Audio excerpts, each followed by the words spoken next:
Good afternoon to all of you. आज जो हम टॉपिक स्टार्ट करने वाले हैं वो हमारा है heads of income. Heads of income, as we have already discussed that for income tax purpose the whole income of an assessee is divided into 5 heads. तो वो कौन कौन से हेड्स हैं? उसमें हमारा income from salary, salary income है, income from house property, profits and gains from business और profession, capital gains, and fifth head is income from other sources, इसको हम रेजिडुअल हेड भी बोलते हैं। ठीक है, तो हेड्स ऑफ इनकम में जो हमारा first head I am going to discuss that is salary income. That is salary. Salary जो हम पढ़ेंगे, सैलरी के लिए हम 3 सेक्शंस पढ़ेंगे, section 15, section 16 and section 17। 3 sections of income tax act 1961 जो कि सेक्शन 15, सेक्शन 16 और सेक्शन 17 जो है वो हमारा सैलरी का है। सेक्शन 15 जो है चार्जिंग सेक्शन है। कोई सा भी हेड जब हम स्टार्ट करेंगे तो स्टार्ट करने से पहले हम उसका एक चार्जिंग सेक्शन पढ़ते हैं। तो चार्जिंग सेक्शन जो है that is section 15। Salary defined जो है that is under section 17 subsection 1, then subsection 2 में हमारा परक्यूजिट है। और जो डिडक्शंस हमारे हैं, डिडक्शंस हमारा जो है दैट इज अंडर सेक्शन 16। ठीक है, तो ये 3 सेक्शंस हमको पूरी सैलरी में करने हैं। तो फर्स्ट ऑफ ऑल हम सैलरी स्टार्ट करते हैं। ठीक है, तो सैलरी में हम जो स्टार्ट करेंगे तो हम कुछ बेसिक कॉन्सेप्ट्स पढ़ेंगे सैलरी के बारे में। बेसिक कॉन्सेप्ट्स कि कोई भी जो सैलरी इनकम है हम कैसे डिसाइड करेंगे that this income is chargeable under the head salary. तो उसके लिए सबसे फर्स्ट है there should be an employer employ relationship. There should be an employer employ relationship. Employer employ relationship का मतलब क्या है? अभी हम समझा रहे हैं that what do mean by employer employ relationship. Every payment made by an employer to his employee for service rendered would be chargeable to tax as salaries. It means that there should be a relationship of master and slave. Before an income can become chargeable under the head salary, it is vital that there should exist between the payer and the payee the relationship of an employer and an employee. Until and unless there is a relationship between payer and payee, the relationship of employer and employee, तब तक हम उस income को salary income नहीं बोल सकते हैं जब तक कि हमारा एक मास्टर और स्लेव का रिलेशनशिप नहीं होगा बिटवीन द पार्टीज। सो कोई भी इनकम अगर सैलरी में हम चार्जेबल करना चाहते हैं तो there should be an employer employ relationship.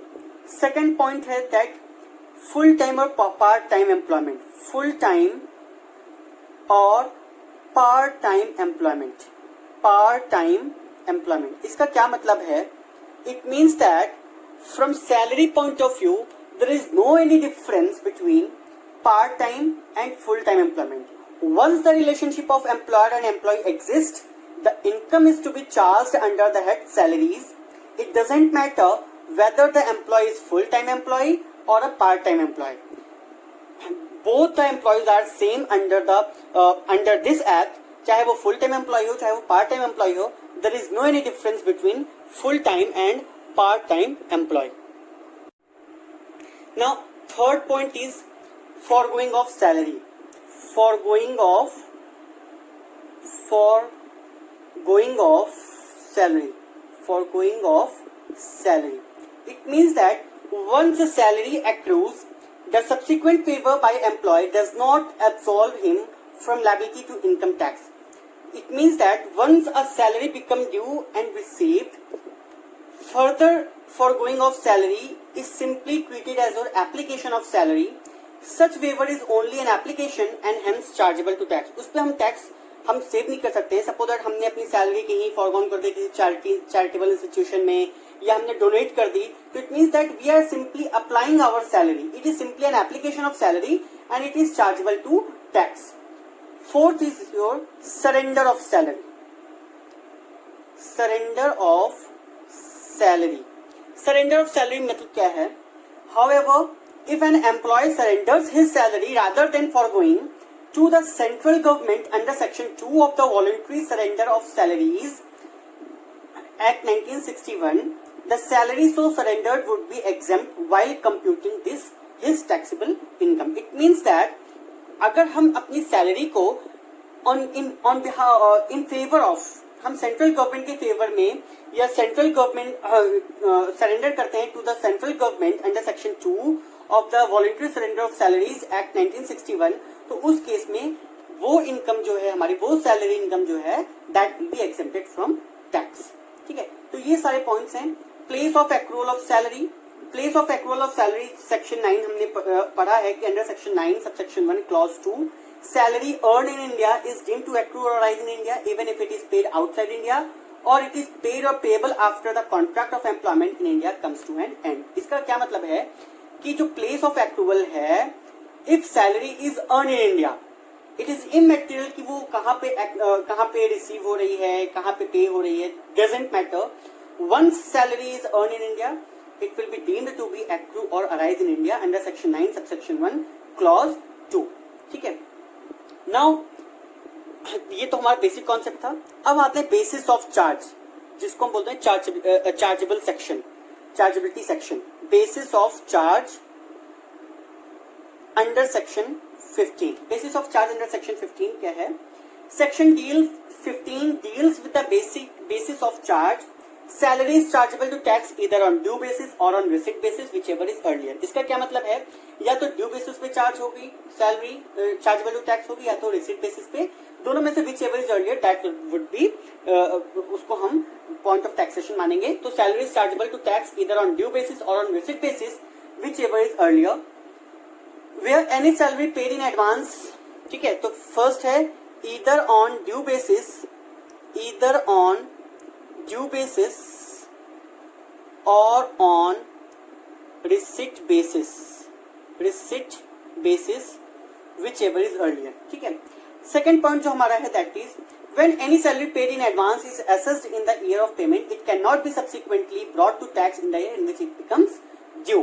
Suppose that कभी कभी क्या होता है कि हम कुछ सैलरी एडवांस में रिसीव कर लेते हैं. ठीक है, तो इट मीन्स दैट जिस साल हमने वो सैलरी एडवांस में रिसीव की है उस साल हमने उस पर टैक्स पे कर दिया है. तो अब फर्दर जिस साल वो सैलरी ड्यू होगी, एडवांस सैलरी जिस ईयर उसको ड्यू होना था उस साल ड्यू होगी, तो फर्दर उस पर हमको टैक्स नहीं देना है.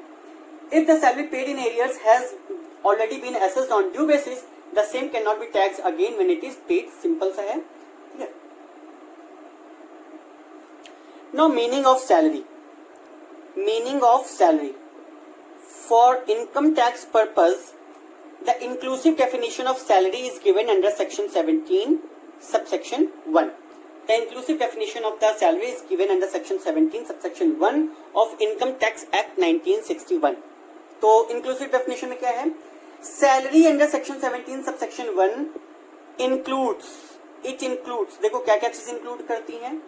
First हमारा wages, it includes wages, it includes any annuity or pension, it includes any annuity or pension, it includes any gratuity, it includes any gratuity given by the employer to the employee, it includes any fees, it includes any fees, commission, any fees, commission, perquisites. Perquisites, अभी हम perquisites पढ़ेंगे कि perquisites क्या है. It is defined under section 17 subsection 2. It includes any fees, commission, perquisites और profits in lieu of or in addition to any salary or wages. It also includes any advance of salary. It also includes any advance of salary. It also includes any payment received in respect of any period of leave not availed by him, that is called leave encashment, जो कि हम आगे पढ़ने वाले हैं. Leave encashment It also includes the portion of annual accretion in any previous year to the balance at the credit of an employee participating in recognized provident fund to the extent it is taxable. It also includes the contribution made by the central government or any other employee in the previous year to the account of an employee under a pension scheme referred to in section 80CCT. So this is all about your definition, which is inclusive in nature. It includes various things which are explained here. It includes wages, it includes annuity or pension, it includes बाकी I will send you the notes जो आपको clear हो जाएगा. अच्छा ना, हम अपना further जो हम पढ़ेंगे, जब हम सैलरी की बात करते हैं तो सैलरी में हम किस चीज को पढ़ेंगे. तो जब हम सैलरी की बात करते हैं तो सैलरी में सबसे पहले first of all we will do retirement benefits. Then we will do retirement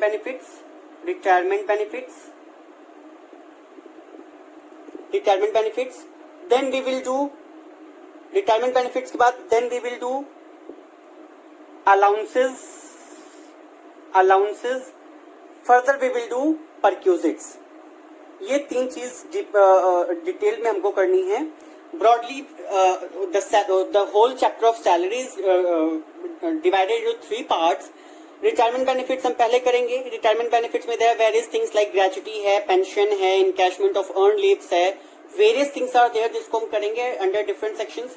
उसके बाद डिफरेंट टाइप्स ऑफ अलाउंसेज हैं, फुल्ली टैक्सेबल अलाउंसेज हैं, पार्टली एग्जेम्प्टेड अलाउंसेज हैं. फिर उसके बाद परक्यूजिट्स हैं जो कि हम अंडर सेक्शन 17 सबसेक्शन 2 आगे फर्दर हम इसको डिस्कस करेंगे. तो first of all we are going to discuss about retirement benefits में हमको जो मोटी मोटी चीजें करनी है वो फर्स्ट हमारा है ग्रेचुटी. वो हमारा पहला क्या है, ग्रेचुटी. अच्छा, ग्रेचुटी क्या है? Gratuity is a voluntary payment made by an employer in appreciation of services rendered by the employer. ठीक है, ये क्या है कि पास जो हमने सर्विसेज की हैं, ठीक है, तो उन्हीं के basis at the time of retirement एक वॉलंटरी पेमेंट होता है जो कि एम्प्लॉयर करता है. किसको करता है? एम्प्लॉय को करता है फॉर हिज पास्ट सर्विसेज. ठीक है. Now what is it is very common. Gratuity has become a normal payment applicable to all employees because यहाँ पे हमारा जो इनफैक्ट क्या है कि पेमेंट ऑफ ग्रेचुटी एक्ट 1972 जो है, it is a statutory recognition of the concept of gratuity. ठीक है. तो almost all employers enter into an agreement with employees to pay gratuity. Generally ऐसा होता है. ठीक है. तो ग्रेचुटी हमने पढ़ा कि ग्रेचुटी क्या है, ये it is paid at the time of retirement. तो एक तरीके का रिटायरमेंट बेनिफिट है. तो नाउ वी हैव टू सी कि at the time of retirement जिस फाइनेंशियल ईयर में या जिस प्रीवियस ईयर में एसएससी रिटायर हो रहा है तो वो सर्टेन पेमेंट्स रिसीव करता है, लाइक ग्रेचुटी है, पेंशन है, इनकैशमेंट ऑफ अर्न लीव्स है. तो वो किस तरह से हम टैक्सेबल करते हैं और कितना टैक्सेबल होता है हमको यहाँ पे वो करना है. तो ग्रेचुटी जो है, ग्रेचुटी है 2 टाइप्स की होते हैं, मतलब 2 तरीके के एम्प्लॉयज होते हैं. पहला तो है government employees. Gratuity is exempted under section 10 subsection 10. जो ग्रेचुटी का एग्जेम्पशन है that is given under section 10 subsection 10. ठीक है.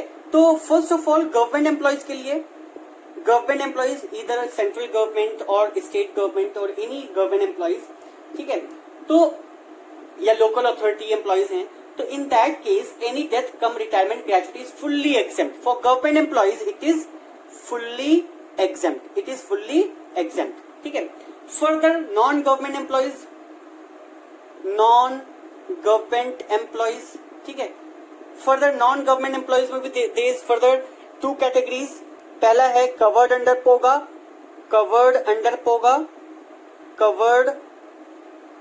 पोगा. POGA means Payment of Gratuity Act. POGA means simply Payment of Gratuity Act and not covered under पोगा.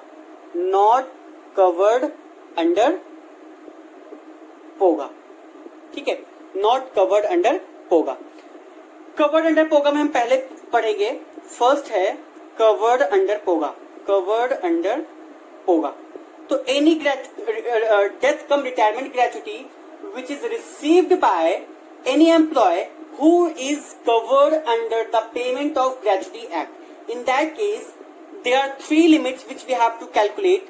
First is statutory limit, that is rupees 20 lakhs. It means that no employee can avail more than 20 lakhs exemption throughout his life. ठीक है. Second limit is actual amount of gratuity received. Actual amount of gratuity received. अभी हम इसका एक example लेकर के करेंगे तो और ये क्लियर हो जाएगा। Actual amount of gratuity received, actual amount of gratuity received, ठीक है। एंड थर्ड पॉइंट है 15 days salary on last drawn salary for each completed year service और part thereof in excess of 6 months। It means that 15 days salary for every number of completed years for every number of completed years or part thereof in excess of 6 months, in excess of 6 months। इसका क्या मतलब है, इसका भी मैं तुम लोगों को अच्छे से डिटेल में समझाऊंगा कि ये 3 लिमिट्स हैं। ₹20 lakh, second is actual amount of gratuity received and third is 15 days salary for every number of completed years और part thereof in excess of 6 months, ठीक है। अब एक छोटा सा एग्जांपल लेकर के इसको हम और अच्छे से एक्सप्लेन करेंगे। पहले इसको मैं कंप्लीट कर लेता हूं। Here salary means basic salary plus dearness allowances, basic salary plus dearness allowance, ठीक है। इसका क्या मतलब है, तो अभी फिलहाल salary means here basic salary plus DA. DA का मतलब क्या है, simply we have to take into consideration dearness allowance, either it is additional DA और it is basic DA. Further जब हम एग्जांपल लेंगे अभी तो एग्जांपल में I will make it clear to you कि कैसे कैसे इसको हम सॉल्व करते हैं। पहले हम नॉट कवर्ड अंडर पोगा भी पढ़ लेते हैं। Now not covered under POGA, not covered under POGA में we have to calculate 3 limits. वही सेम है, first is your ₹20 lakh, maximum statutory limit है, इससे ज्यादा हम अवेल नहीं कर सकते हैं। Second is your actual amount of gratuity received, and जो थर्ड लिमिट है that is little bit different, half month salary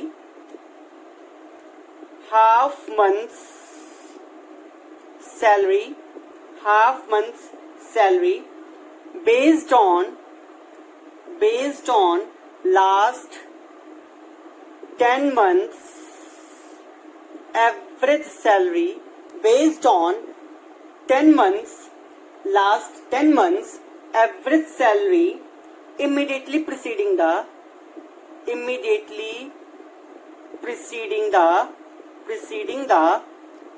month of retirement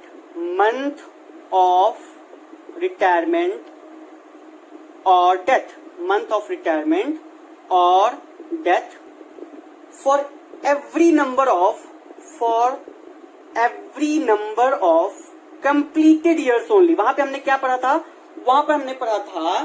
कि for every number of completed years और part thereof in excess of 6 months। इसका क्या मतलब था कि suppose that मैंने 26 ईयर्स और 8 months की जॉब की है, तो वो जो 8 months है, इट मीन्स दैट 6 महीने या 6 महीने से ज्यादा अगर हमने जॉब किया हुआ है तो that will be rounded off in a complete year. तो हियर अगर I have done a service of 26 years and 8 months, so it will be counted as 27 years। But here, if we have done a job of 26 years even for 11 months, then also that 11 months will be ignored. It means that we have to take into consideration only completed number of years. Any fraction of year will be ignored. Here we have to take into consideration only a number of completed years. कोई भी fraction of years है तो that will be totally ignored। ठीक है, तो ये तो हमने कवर कर लिया है। और here salary means, यहाँ पे वहां पे हमने सैलरी का मतलब क्या था, in that case salary means basic salary plus DA, either it is additional DA or it is basic DA, but here salary means basic salary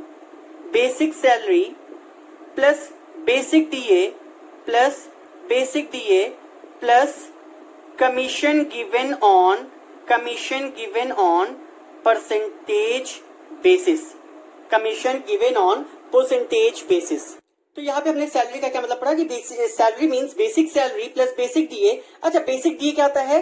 basic DA is that DA which forms the part of retirement benefit. It means that DA which will be included while calculating the retirement benefit. ठीक है, तो कोई भी ऐसा DA जिसको हम retirement benefit को calculate करने के लिए उस डीए को ऐड कर रहे हैं, तो it means that DA is your basic DA, otherwise that is your additional DA.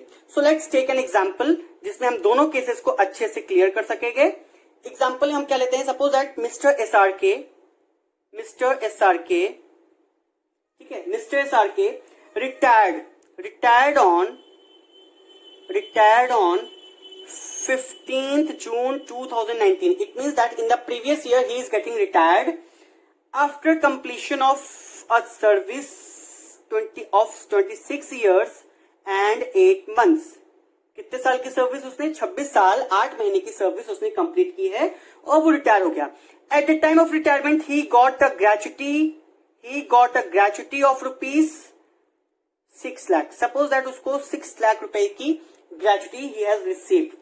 Further उसकी इमोलमेंट्स जो है बेसिक सैलरी जो उसकी है, ये एग्जांपल बहुत ही अच्छा सा एग्जांपल है, 5000 रुपीज पर मंथ है। ठीक है, डियरनेस अलाउंस जो है दैट इज रुपीज 3000, जिसमें से कह रहा है 60% makes the part of retirement benefit. इसका मतलब क्या है कि ओनली 60% 1800 रुपीज, इसमें से 60% 1800 रुपीज जो है बेसिक डीए है, बाकी का 1200 जो है वो that is your additional DA. ठीक है, अब उसके बाद जो है जो कमीशन है, he is also getting a commission 1% of turnover, और उसकी जो जो 12 मंथ्स की जो टर्नओवर है प्रीसीडिंग फाइनेंशियल ईयर में, मतलब प्रीवियस ईयर में, दैट इज 12 लाख का उसका क्या है? टर्नओवर है। ठीक है, now you have to solve this question. Now हमको सबसे पहले तो करना है कि अगर वो गवर्नमेंट एम्प्लॉय है तो गवर्नमेंट एम्प्लॉय के केस में तो पूरी की पूरी ग्रेचुटी इज एग्जेम्प्टेड। ठीक है, और नॉन गवर्नमेंट एम्प्लॉय में अगर कवर्ड अंडर पोगा तो उस केस में हमारी जो ग्रेचुटी मिली है हमको निकालना है कि कितनी टैक्सेबल होगी और कितनी एग्जेम्प्ट होगी। तो he has received a gratuity of rupees 6 lakh. We have to see the exemption less exempted under section 10 subsection 10। तो कौन कौन सी 3 लिमिट है? पहली लिमिट है 20 lakhs, that is statutory limit। दूसरी लिमिट है actual amount, that is rupees 6 lakh, whatever he is getting actual amount, that is rupees 6 lakh। Third limit जो हमारी है that is 15 days salary. 15 days salary हम कैसे निकालेंगे? On the basis of your last drawn salary. तो जो last drawn salary थी that was rupees 5000, but मैंने बताया था कि when he is covered under the POGA, in that case base salary means basic salary plus DA पूरा DA लेना है, इधर इट इज बेसिक डीए और एडिशनल डीए।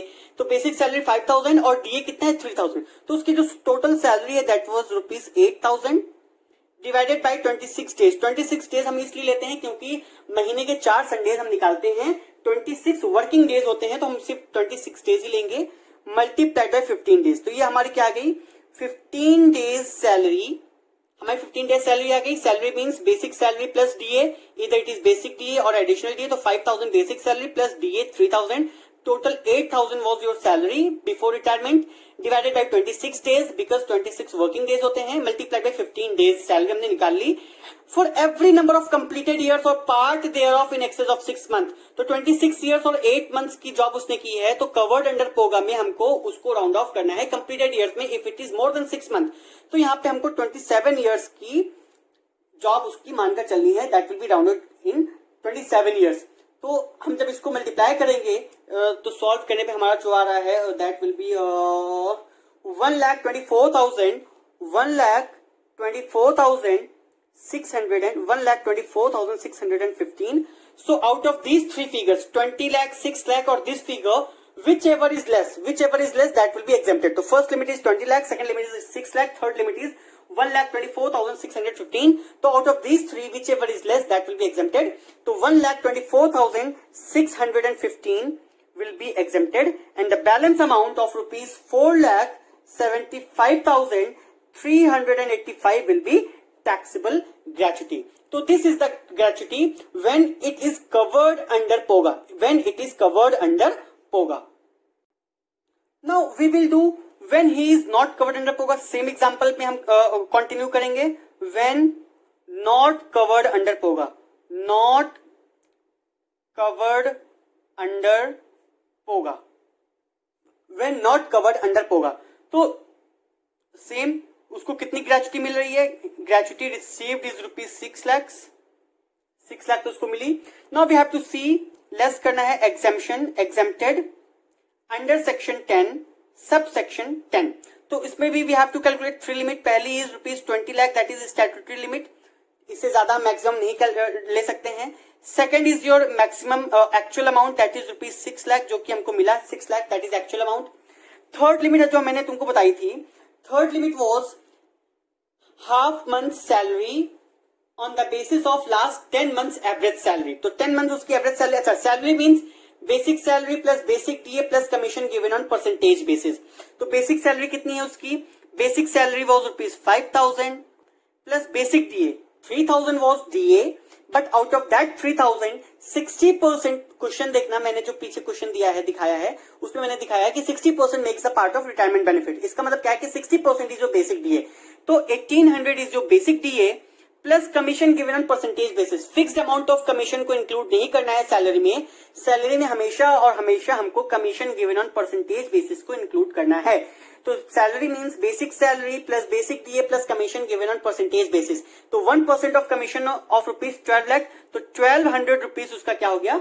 कमीशन हो गया. ठीक है, तो टोटल सैलरी इतनी हो गई. अब इस टोटल सैलरी को हम क्या करेंगे? डिवाइड, ये तो हो गई 1 मंथ सैलरी. ठीक है, इसको हम करेंगे मल्टीप्लाई बाई 10 क्योंकि 10 महीने की सैलरी आ गई, और डिवाइड बाई करेंगे 10 क्योंकि हमको 10 मंथ्स की एवरेज सैलरी लेनी है. अब कहोगे सर एक बार मल्टीप्लाई बाई 10 किया फिर डिवाइड बाई 10 किया, अल्टीमेटली फिगर तो ही आएगा. हाँ आएगा, तो वही आएगा. लेकिन प्रॉब्लम तब होती है जब बीच में उसकी सैलरी में कुछ इंक्रीमेंट हुआ होता है, तब हमको पिछले 10 महीने की सैलरी ऐड करके डिवाइड करना होता है 10 से, ताकि एक महीने की एवरेज सैलरी आए. फिर सॉरी पहले मल्टीप्लाई करना होता है 10 से, ताकि हम उसकी 10 महीने की टोटल सैलरी निकाल सकें. ठीक है, सपोज दैट 5 महीने तक उसकी सैलरी कुछ थी, फिर 5 महीने बाद उसकी कुछ इंक्रीज हुई है, तो इन दैट केस यहाँ पे फिगर डिफरेंट आएगी. लेकिन यहाँ पे फिगर सेम आएगी, इसलिए इतना कोई नहीं. लेकिन हमको फॉर्मूला यही करना है कि पहले 10 मंथ की सैलरी निकालनी है, डिवाइड बाई 10 करना है, तो एवरेज सैलरी आ गई, फिर उसका हाफ लेना है. तो ये क्या आ गई हमारी? Half month salary on the basis of last 10 months average salary multiplied by number of completed years only. वहां पर हमने क्या किया है? नंबर ऑफ कंप्लीटेड ईयर्स और part thereof in excess of 6 month लिया था. यहाँ पे हम सिर्फ और सिर्फ 26 ईयर्स लेंगे. क्यों? क्योंकि 26 साल 8 महीने की जॉब उसने की है, तो any fraction of year will be ignored. तो यहाँ पे हमको सिर्फ और सिर्फ 26 साल लेना है. तो ये जो हमारी फिगर आएगी दैट विल बी 1,01,400. 1,01,400. तो out of this 3 figure 20 lakh, 6 lakh और 1,01,400, तीनों लिमिट में से whichever is less that will be exempted. तो एग्जेम्प्टेड कितनी होगी? Out of 6 lakh 1,01,400 will be exempted and the balance amount of rupees 4,98,600 will be taxable gratuity. So this is all for your gratuity. ठीक है, clear है? इसके बाद जो हमको पढ़ना है, तो हमने अभी तक ग्रेचुटी में क्या पढ़ा? ग्रेचुटी में 2 तरीके के केसेस हमने पढ़े. पहला तो गवर्नमेंट एम्प्लॉइज और non government employees. Government employees में हमने पढ़ा कि it is fully exempted if it is received after retirement. Non government employees के केस में हमने 2 केसेस पढ़े, covered under POGA, not covered under POGA. Covered under POGA में भी हमने 3 लिमिट्स कैलकुलेट की थी, उसमें भी 3 लिमिट्स कैलकुलेट की थी. तो this is all for your gratuity. Now अब हम आते हैं पेंशन. अब हम आते हैं पेंशन पर. Pension. Pension is exempted under section 10. Pension is exempted under section 10, subsection 10A. Pension is exempted under section 10, subsection 10A. Pension के केस में देखो क्या है. पहले तो हम पेंशन है क्या? Pension is a periodical payment made especially by government or a company or other employers to the employee in consideration of past service payable after his retirement. Retirement के बाद जो एम्प्लॉयर है या गवर्नमेंट है, वो जो एम्प्लॉय को retirement के बाद एक रेगुलर बेसिस पर एक अमाउंट देती है, किस लिए देती है, जो कि उसने पास सर्विसेज उसके लिए की हैं, रेंडर की हैं, उस लिए देती है, तो दैट इज योर पेंशन। ठीक है, पेंशन दो तरह की होती हैं, पेंशन जो है वो दो तरह की होती हैं, अनकम्यूटेड पेंशन, अनकम्यूटेड पेंशन दो तरह की होती है, अनकम्यूटेड पेंशन और होती है कम्यूटेड पेंशन, और होती है कम्यूटेड पेंशन। दो तरीके की पेंशन हमको इसमें पढ़ना है। ठीक है, uncommuted pension refers to the pension, uncommuted pension refers to the pension received periodically, जो periodically हमको हर महीना मिलती है मंथली बेसिस पर, वो हम उसको बोलते हैं uncommuted pension. Uncommuted pension is fully taxable in the hands of both government and non government employees. तो अनकम्यूटेड पेंशन जो है that is fully taxable, that is fully taxable, either it is government employee or it is non-government employee, it is fully taxable in both case of employees. Commuted pension क्या होती है? Commuted pension means interchange. Commuted pension क्या होती है? It means interchange. It means commuted pension is a lump sum payment, lump sum amount taken by committing the whole or part of the pension. Many persons, बहुत सारे persons ऐसे होते हैं, convert their future right to receive pension into a lump sum amount receivable immediately. Suppose कभी कभी क्या होता है कि मैं रिटायर हो गया, आफ्टर माई रिटायरमेंट मेरी बेटी की शादी है या मुझे अपना ट्रीटमेंट करवाना है, कुछ ऐसी चीजें, तो मैं क्या करता हूँ, गवर्नमेंट को एक एप्लीकेशन देता हूँ, भाई मुझे 60% मेरी पेंशन कम्यूट कर दी जाए। तो सपोज दैट मेरी पर मंथ जो है 50,000 पेंशन है पर मंथ, या 50,000 है, 40,000 है, सपोज दैट 40,000 है, तो 40,000 का 60% मैंने कम्यूट करा लिया। अब 60% कम्यूट करने पे गवर्नमेंट कैलकुलेट करती है एक फिगर कि कितना हमको एक लमसम अमाउंट देना है, 3 लाख 4 लाख जो भी कैलकुलेटेड अमाउंट आता है वो मुझे रिसीव हो जाता है। अब जिस दिन हमने कम्यूट कराया है उस महीने के बाद से जो हमको मंथली पेमेंट मिलेगी वो 40,000 की 60% मैंने कम्यूट करा लिया, अब सिर्फ और सिर्फ 40,000 पेंशन हमको 16,000 हमको मिलेगी। तो कम्यूटेड जो हमने कम्यूट करा लिया उतनी पेंशन हमारी कटेगी। बाकी जो अनकम्यूटेड पेंशन है 40% अब पर मंथ पीरियोडिकल बेसिस पे जो मंथली हमको मिलेगी वो कितनी मिलेगी, 40,000 का 40% मतलब 16,000 रुपीज ही पर मंथ हम पेंशन रिसीव करेंगे। तो दैट 40% जो अनकम्यूटेड है 16,000 रुपीज जो हम मंथली रिसीव कर रहे हैं that will be fully taxable. Suppose that 40,000 हमारी पेंशन है, इसमें से हमने 60% कम्यूट करा लिया और 40% हमने अनकम्यूट है हमारा, तो 40% जो 16,000 हमारा रह गया है दैट विल जो हमको हर मंथ मिलेगा इट इज फुल्ली टैक्सेबल। ये क्या है हमारा, फुल्ली टैक्सेबल है। 60% को कम्यूट कराने पे एक फिगर हमारी होगी 3 लाख 4 लाख, जो भी फिगर हमारी कैलकुलेट होगी वो हमको एक लमसम पेमेंट मिलेगी। तो उसमें से सर्टेन पोर्शन हमारा एग्जेम्प्टेड है, सर्टेन पोर्शन हमारा टैक्सेबल है। तो हमको देखना है कि कम्यूटेड पेंशन हमारा कैसे टैक्सेबल है और कितना हमारा एग्जेम्प्टेड है। तो कम्यूटेड पेंशन के केस में भी हमारे दो केसेस हैं। पहला तो है गवर्नमेंट एम्प्लॉइज और दूसरा है नॉन गवर्नमेंट एम्प्लॉइज। ठीक है, गवर्नमेंट एम्प्लॉइज के केस में it is fully exempted. Government employees के केस में तभी लोग कहते हैं सर मुझे गवर्नमेंट जॉब चाहिए, क्योंकि गवर्नमेंट जॉब में बहुत छूट है। तो any commuted pension received is fully exempt from tax in case of government employee. For non government employ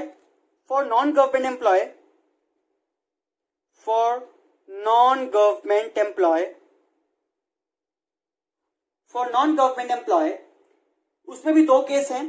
ठीक है, पहला है if he is receiving gratuity. First case is for non government employees, first case is if he is receiving gratuity. Question में हमको पता चलेगा कि उसको ग्रेचुटी मिल रही है कि नहीं मिल रही है। If he is receiving gratuity, अगर उसको ग्रेचुटी मिल रही है तो इन that case 1/3 of the pension, 1/3 of the pension which he would have received,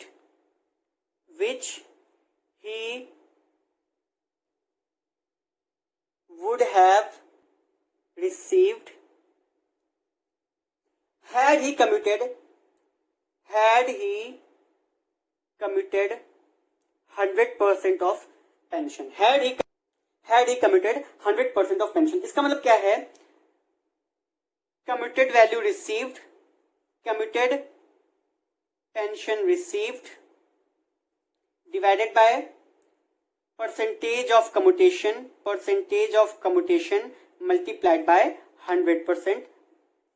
पहले हम इसको कैलकुलेट करेंगे, 100% बनाएंगे और उसको फिर मल्टीप्लाई करेंगे 1/3 से। ठीक है, मतलब कि 1/3 in case 1/3 of the pension is exempted if he is receiving gratuity. Second case हमारा क्या है, if he is not receiving gratuity. अभी मैं एग्जांपल लेके बताऊंगा तो ये और क्लियर होगा, पैनिक होने की जरूरत नहीं है। अभी मैं सिर्फ कॉन्सेप्ट बता रहा हूं, अभी मैं एग्जांपल लेके इसको एक्सप्लेन करूंगा। अगर उसको ग्रेचुटी नहीं मिल रही है, in that case 1/2 of the pension which he had been received had he commuted 100%। ठीक है, 1/2 of the pension if commuted 100%। ठीक है, एक छोटा सा एग्जांपल लेके इसको हम यहाँ पे और क्लियर करते हैं। अच्छा, इसमें देखो क्या है, नोट्स क्या है। जजेस of supreme court and high court will be entitled to exemption of the committed portion. उनको एग्जम्पशन है। Any committed pension receive by an individual out of annuity plan of the life insurance corporation of India from a fund set up by that corporation will be exempted. ठीक है, तो इस case में exemption है। अच्छा, एक छोटा सा एग्जांपल लेते हैं, मिस्टर एसआरके का ही एग्जांपल लेते हैं। ठीक है, mister SRK retires on 1st October 2019. Retires. So we will discuss the example related to pension in the next class. Today I am going to wind up here only. तो next video में मैं इसका example discuss करूंगा और उसके बाद फिर मैं आ जाऊंगा सीधा इनकैशमेंट ऑफ अर्न लीव्स पर। आज इसको I am stopping here now. ठीक है, so please must watch my video. इसके बाद जो वीडियो आने वाली है वो कंटिन्यूएशन में है। यहाँ के इस पेंशन के बाद जो हमारा एग्जाम्पल होगा वो कंटिन्यूएशन में ही होगा। Thank you, have a good day.